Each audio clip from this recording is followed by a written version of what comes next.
Hi, I'm Louise from Inspired Quilting by Louise. Thanks for being here. I am excited to show you this fabulous quilt hanging behind me. Actually, it's a fabulous, fun, and easy quilt because you can get this done in less than a day. You can probably even get it done in less than an afternoon. It didn't even take a full bobbin of thread to put this quilt together. I love this little baby quilt.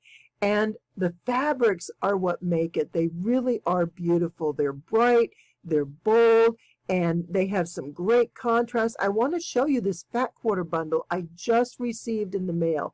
I took my fat quarters, I cut them all into charms for this quilt. Look at that. Isn't that beautiful? I love those fabrics. They come from the Fat Quarter shop. I get them every month, and I'll put a link down below for you. This quilt is such a fun project to make. Choose your fabrics and get ready because this quilt will be put together before you know it. And look at what I got in the mail yesterday. I am so excited. This is from the Fat Quarter shop online, and every month I get a new collection of Hoffman Valley batiks, and this one is called Paradise, and it's always 12 fat quarters, so it's a 3-yard pack, which is a great amount to make a quilt. And I love these colors, and while it's called Paradise, I think of it more of a citrus. And you know, you've got these kind of light pinks and yellows, and ooh, this is like a blood orange, and we've got our navel orange, and some orange with a bit of lemon in there. So we have all kinds of colors. Ooh, some pomegranate, definitely the darker color, but that makes a great contrast. And here we have more of the light colors with our hibiscus and some nice little light oranges, kind of maybe tangerine. These at first I was a little concerned, startled. I'm not sure what the word is, but I thought, what am I going to do with these? And because see how dark this is, and that just is more of a contrast that I want to include with these. But when I looked at the back side, you still have those colors, but it's not nearly as dark, bold, and broad. So they sort of fade away into the back, which is perfect. And the same here. See how this is really dark, and then on the back it's not so much. So I can work with that. I like that better that way. And then another hibiscus. But I did want to get some other colors mixed in. And so I thought, what I'm going to do is do some alternating blocks, which means we'll do a lot of the focal fabrics, but then I want some sort of background low contrast fabrics, low volume fabrics that I can incorporate and mix in. So since I had my fat quarter box out, I wanted to find a couple pieces, and I came across these two. Now these are a little bit on the, this is a bit of lemon and a little maybe key lime here. So we're staying with our citrus theme. And I think for background purposes, this would work out pretty good. They're nice and light, but yet they're sort of still in the same colorway. And because these are very dominantly orange, which is great, but there's a lot of pink in here too, I wanted to highlight some of that pink. And I have this great batik that's pink and orange, so that works beautifully. And then here's the perfect key lime fabric. It has that yellow chartreusey color in there, and it has these greens. So I think there's a great collection of fabric right here. So let's get started and decide what we're going to make. As I was working with my fat quarters, I was thinking through some ideas and putting colors together and seeing what I liked best. I did decide, by the way, to take these out for now.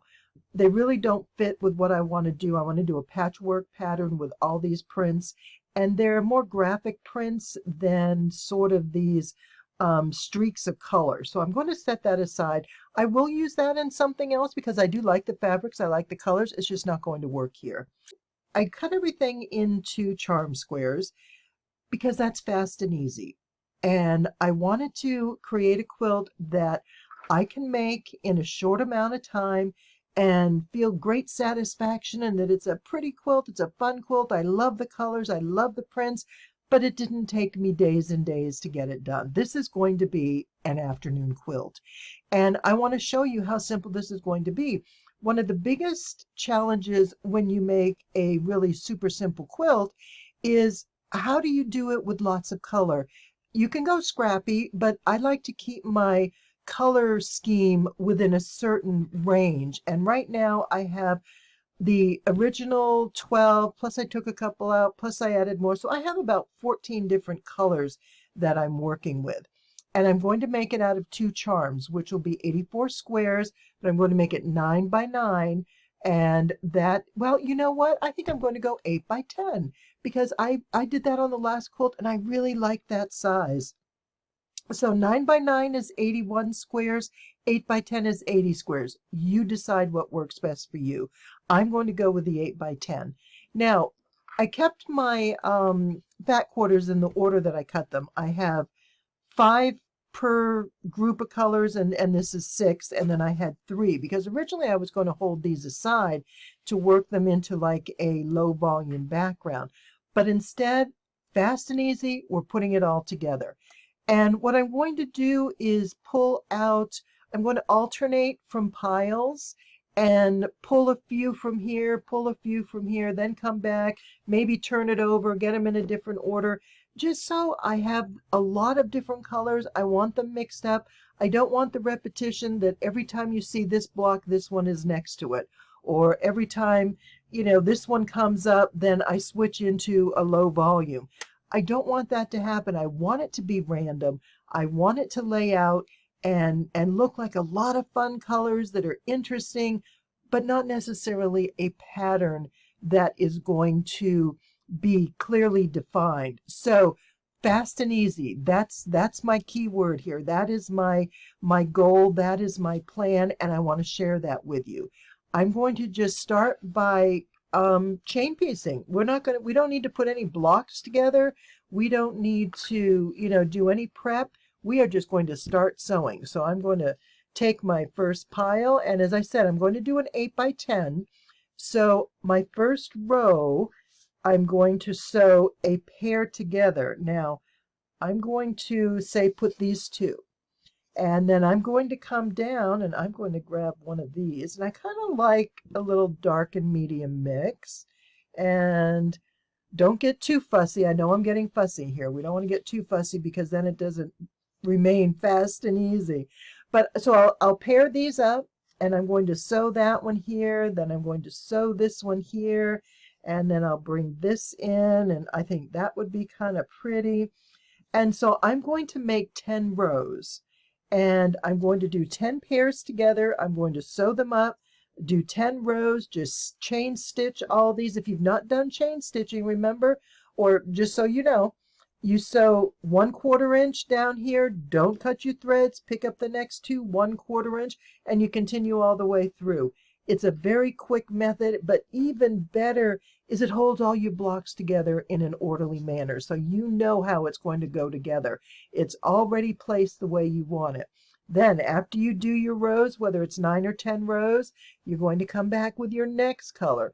And you're going to add 1 here, then you're going to add 1 here, then you're going to add 1 here. And so you're just going to keep going until you get all your blocks there. The best tip I can give you at that point, once all your chain piecing is done, putting everything into individual rows, is to press your quilt. And we want to press one direction, then the other, this direction, and then back again, because that's going to make our seams nest when we sew the rows together. And that is fast and easy. So let's do this. I'm going to get my chain piecing done. You see, it's very simple. Just get some blocks of fabric that you can choose from. Get your charm squares ready. Make sure you have your 2-pack, at least 84. That way when you get down to the last couple squares to choose, you have some options. Because when you get down to that last block and you only have that many and it duplicates something else that's close by, that always makes my heart sink. Because I don't like to have similar fabrics right next to each other. I really want to break it up more because then it draws attention too much. So we want to spread it out. So get your charms and start your chain piecing, and we're going to have this quilt done in just a couple hours. It probably won't even take that long. So let's get started. Well, how's that for a bunch of beautiful, bright, bold fabrics? They look fantastic. I love the way the greens, the pinks, the orange, everything mixes so well. And I did want to show you a couple things because we were talking about fabrics to put next to each other. These are the same print, but I am okay with them corner to corner. I just didn't want to put them next to each other. Just like, let's see, where can you see? Right there. See how we have this red one and the green is the same? I wouldn't want to put those two prints. Even though they're different colors, they're the same prints. Now, I did get these two very close. They're diagonal, but I think there's enough going on around there that that's not going to be a problem. And it wasn't enough of a problem, certainly, that I was going to pull that stitching out and make a change. I'm okay with that. And overall, I really, really love how these colors are going together. But let's talk a bit about the pressing. I did mention that, and that's important in order to get this next step finished and to have it done with nice square corners, because we want all our seams to match up perfectly, and that just adds such a nice touch to your quilt. So you see that this particular row, all my seam allowances go this way, then that way, and this way. And the reason being is I am going to have beautifully lined up seams like this, because the seam allowance goes in opposite directions. And I can't open this up because it's all chain stitched together, but you want to be sure that your seams are practically on top of each other. If you get too far apart this way, go this way, then you are going to be off. So you want to line them up, and you kind of rub with your thumb and finger. If you don't feel a space in between there, you're great. So that's what we're going to do next, is go ahead and sew these together, nesting the seams, and then we're going to press. And what I do is I'll press everything in one direction, top to bottom, and just have all those seams going the same direction. And then we're finished. My goodness, this is going so quickly. I love it. Can't wait to see what the finished quilt is going to look like. Just check out these beautiful colors. I love them. This is just adorable. I love these colors. It's so pretty. This quilt is just wonderful with the bold, bright oranges and pinks and reds in there. It's great. I think this turned out very, very well, and I'm really excited to get it finished. I hope you've enjoyed it too, and you may find some of these fabrics. Again, these were at the Fat Quarter Shop, and they have a lot of batiks there, not to mention a lot of other fabrics, but they're just so pretty together. I really, really like this. And the back is nice and came out great, nice and even. Look at this, the corners. Everything worked out really well. And, you know, well, we strive for great corners. There's always going to be a few that are off, and that's okay. The idea is that overall, if everything is lined up, then you don't notice the few spots that can be a problem.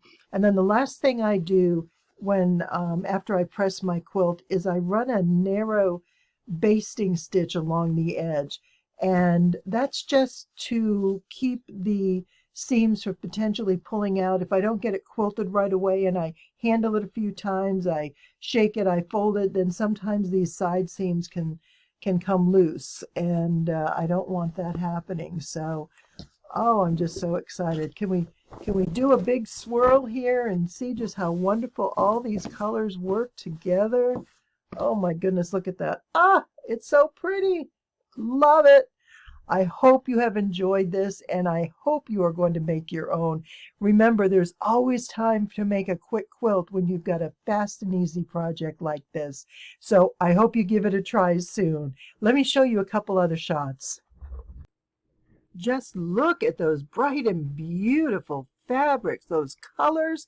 They're gorgeous. I love how they're just splashed across those charm squares, and they look fantastic. I really am pleased with the additional fat quarters that I added in there. It adds some nice contrast, a little bit of background, a little bit of some quiet toned down color against all those brightly splashed citrus. I really like this color collection, this fabric collection. Fortunately, I still have enough to do one more baby quilt, so I'm going to have to figure out what I need to do and what I can come up with, and I can't wait to play with that some more. These colors are wonderful. I really enjoy these fabrics. I appreciate you being here. Thank you so much for watching, and I hope you have a great idea for a quilt that you can make very, very soon. Thank you so much. Have a great day.